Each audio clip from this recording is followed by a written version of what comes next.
Ang buhay kong minsan ay walang direksyon.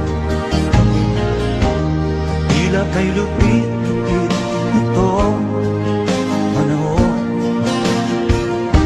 Huwag kang mawawalan